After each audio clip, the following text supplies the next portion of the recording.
Gente, essa pesquisa foi divulgada hoje cedo pela CNN. Ela traz números um tanto diferentes aí para para a presidência da República. Vamos dar uma olhada no resultado para primeiro turno, pesquisa estimulada, ou seja, quando todas as opções de nomes de candidatos são apresentadas aí ao eleitor. Dá uma olhada, esse é o cenário já sem João Dória. Luiz Inácio Lula da Silva lidera a corrida eleitoral com 40% das intenções de voto. Nessa pesquisa, Bolsonaro chega a 32% das intenções de voto. Ciro Gomes tem 9%. André Janones, do Avante, 2%. Esse fenômeno de redes sociais, a gente está só repassando se você chegou agora.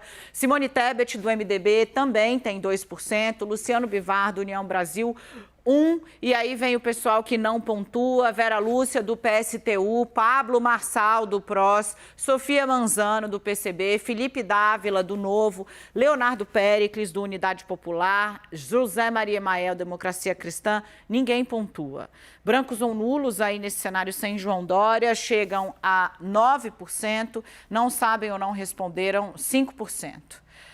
A gente também traz aí para vocês o resultado da espontânea, mostra um empate técnico no limite da margem de erro entre Bolsonaro e Lula. Os dois somados passam 50% da preferência do eleitorado, que mostra uma cristalização. Esse voto estimulado, esse voto espontâneo, perdão, mostra o quanto o voto está fidelizado, né? E aí também nos ajuda a enxergar o potencial de crescimento de Bolsonaro, que parte muito alto, de 28, chega a 32, Lula sai de 26, chega a 40. Brancos e nulos aí você tem 12% das intenções, não sabem ainda ou não responderam, são 29%. De novo, essa pesquisa está registrada na Justiça Eleitoral sob o número 07451/2022. O Real Time Big Data ouviu 3 mil pessoas entre os dias 23 e 24 de maio, o nível de confiança de 95% e a margem de erro é de 2 pontos percentuais para mais ou para menos. A gente vai ouvir agora o responsável pelo Instituto. Deixa eu pegar aqui, gente, hoje tá dureza aqui. Desculpa, Bruno Soller, ele é cientista político. Bruno, perdão, tudo bem? Você me ouve bem? Meu equipamento deu uma travada aqui, querido, mas agora acho que está tudo controlado. Oi, Daniela, te ouço bem, sim. Joia, vamos junto. Bruno, muita gente perguntando para todos nós aqui da CNN desde cedo, porque a pesquisa traz indicações diferentes, em especial sobre a rejeição. Eu sei que vocês têm uma metodologia, mas a Bolsonaro, nas pesquisas, outros institutos, né, pontua com uma rejeição acima de 55%, sempre em algumas na casa dos 60%, 62%. Aqui ele aparece com uma rejeição menor, 40% apenas, e muito próxima da registrada por Luiz Inácio Lula da Silva. E, em contrapartida, nomes como João Dória, por exemplo, vêm com uma rejeição bem mais baixa do que o histórico das outros institutos também permite. Eu queria que você explicasse para a gente como a gente pode olhar esses resultados e o que eles indicam. Claro, Daniela, na verdade, aí tem uma diferença de pergunta sobre a rejeição, né? Essa pergunta que é feita é uma pergunta que ela diz o seguinte: quem que você mais rejeita nesse pleito eleitoral, né? Normalmente, os institutos de pesquisa utilizam a pergunta aberta, aquela múltipla, né? Em que você pode rejeitar mais que um dos candidatos. Nesse caso, o Instituto só pediu para nomear um nome que mais rejeita. E daí sim, até para ser uma coisa distinta do que estava sendo feito por todo mundo, né? E daí quando você pergunta quem é o que mais rejeita, daí a gente vê o Bolsonaro liderando aí as intenções de rejeição e seguido do Lula. Mas então aí é para dar um quadro muito de quem a pessoa mais rejeita. Todas as outras pesquisas normalmente permitem que o entrevistado escolha mais que um dos que rejeita, né? Tem gente que rejeita todo mundo, né? Tem gente que não quer votar em ninguém, tem outros que falam: eu rejeito o Lula e o Bolsonaro, que eu vou votar num candidato terceira via, e tudo mais. Mas nesse caso é o que mais rejeita. Entendeu? Eu entendi, então, que a gente pode dizer que o que a pesquisa traz é o core, o grosso, o pilar da rejeição. O que não significa que essa rejeição não exista em menor grau mas a pergunta direciona o eleitor a dar o grosso. Então, a gente diria assim, que esse seria o ponto base mais sólido da rejeição de Bolsonaro. Se a gente consegue fazer esse cruzamento, entendendo o que você fala, acho que isso se expressa quando trata ali da aprovação presidencial, né? Você tem aprova 30%, desaprova 56% e ali não sabe ou não quis responder 14%. Isso dá para a gente, talvez, uma ideia do quanto essa rejeição em menor escala pode estar ali fora da pergunta principal, mas aparece em outros indicadores da pesquisa, é isso? Exato, perfeito. Por exemplo, pode ter gente que rejeita o governo Bolsonaro, acha que o governo não é ruim, acha que o governo é ruim e etc. Mas a rejeição dela diretamente, ela fala assim: olha, entre todos esses candidatos, quem eu rejeito é o Lula. Tá? O que eu mais rejeito é o Lula, mas eu não gosto da gestão Bolsonaro. Então a gente vê essa diferença, né? Você tem um potencial de rejeição aí ao Bolsonaro, chega perto da casa dos 60%, se você for somar todas as possibilidades, né? Maravilha. Deixa eu trazer o Gustavo Uribe de Brasília para conversar com a gente também. A gente está com um especialista responsável pela pesquisa, o Bruno Soller está aqui conosco. Uribe, com você. Boa tarde, Bruno. Bruno, eu gostaria de entender um pouco que a pesquisa é a primeira a sair após a decisão de João Dória de sair do jogo eleitoral deste ano. Como vocês observaram a migração desses votos? Por uma leitura básica que eu fiz aqui, é uma leitura, na verdade, de pulverização desses votos. Acabaram se espalhando em diversos candidatos. Como você avaliou essa migração nesse momento? Exatamente, Uribe. Na verdade, quem são as pessoas que mais recebem? O que a gente pode perceber? O Dória tinha apenas 4% de intenção de voto, muito pouco, né? Mas o que a gente consegue perceber nessa movimentação quando sai? Bolsonaro cresce alguma coisa, Ciro Gomes cresce alguma coisa e alguns o candidato da terceira via, hoje postado aí, a Simone Tebet, cresce alguma coisinha também. Então esse voto, quem não recebeu o voto com a saída do Dória é o Lula. Né? O Lula não recebe voto, o Lula continua muito fixo no eleitorado dele. Me parece que existe hoje basicamente, dentro de um dos polos... Ele ganha um pontinho também, um pontinho percentual. No cenário 2, né? No cenário 2, olha só, no cenário principal é Lula, Bolsonaro, no principal não, o principal é 100, né? Lula, Bolsonaro, Ciro e Dória, aí você tem 39, 31, 8, 4. Num segundo cenário, de novo, Lula faz 39, Bolsonaro 31, 8, Dória 5. E aí, quando você tira, Lula ganha 1, vai a 40, Bolsonaro 32, Ciro Gomes vai a 9 e a Simone Tebet aparece com 2. Então, na verdade, é uma pulverização completa, né? Você tem dos 5 pontos, você tem uma pulverização completa dessa votação do João Dória, né?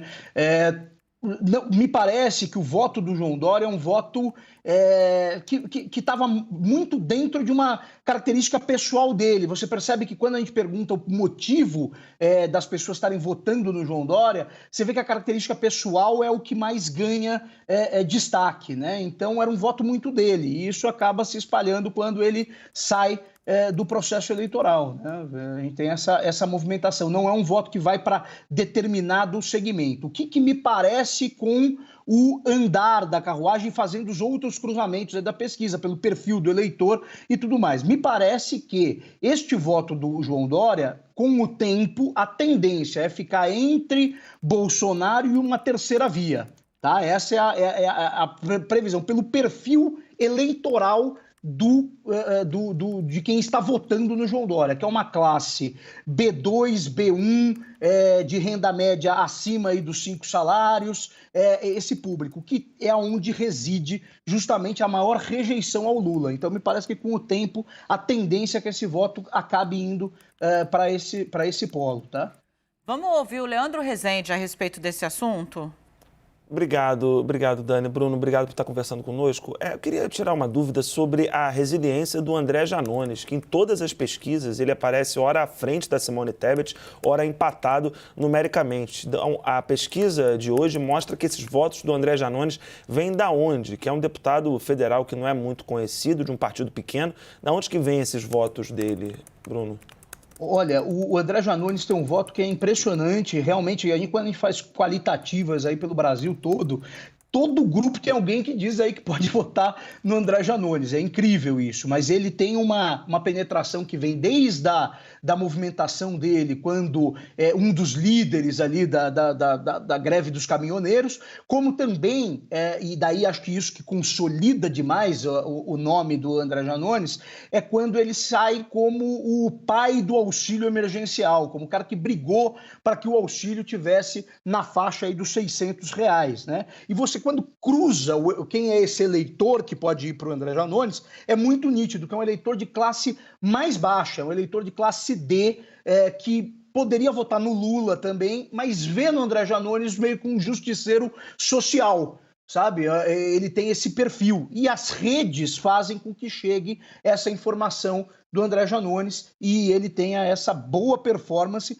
acima de um nome, né, de uma senadora da República, como a Simone Tebet, de um presidente de um partido como Luciano Bivar e tudo mais. Bruno, deixa eu aproveitar que você está aqui. Rede social hoje é uma parte muito importante da repercussão e da disseminação do que a gente faz, né? Houve ali um questionamento por parte de gente que monitora a pesquisa eleitoral a respeito da amostragem que o Real Time utilizou para fazer a pesquisa, né? Utilizando como base o censo de 2010.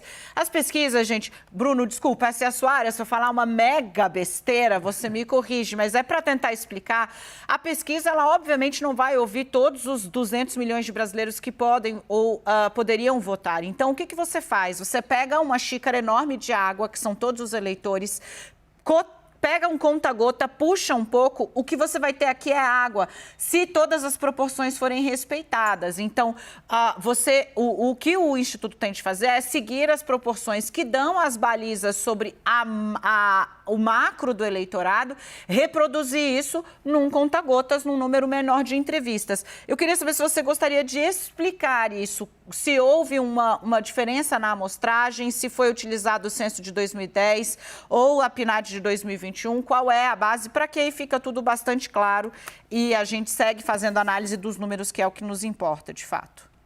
Claro, não, só para deixar muito claro, a estatística responsável, o que que ela alega e tem todo sentido o que é dito, né? A pesquisa, o que estão questionando um pouco é a questão da renda, né? Se é até 2 salários, se está muito alto, se está muito baixo. Essa renda, ela é coletada, no caso dessa pesquisa, a amostragem, ela é individualizada. Então, é a renda por pessoa, não é a renda por família. Portanto, não se usa o PNAD, porque o PNAD é para domicílio, certo? Nesse caso, se usa censo e se usa TSE. Se usa essas duas bases. Por exemplo, um outro instituto renomado, como o Datafolha, por exemplo. O Datafolha nem usa nem PNAD, nem IBGE. Eles usam, inclusive, uma base que é deles, né, das últimas pesquisas que eles fizeram, né? De fato, a gente tem um censo que está desatualizado no país, mas o que se utiliza são referências desse censo, né? E referências junto também com o que é atualizado pelo Tribunal Superior Eleitoral, que é atualizado de mês a mês, né, o eleitorado. Então, só para deixar muito claro, você usa a PNAD quando a renda é a renda domiciliar, a renda de família.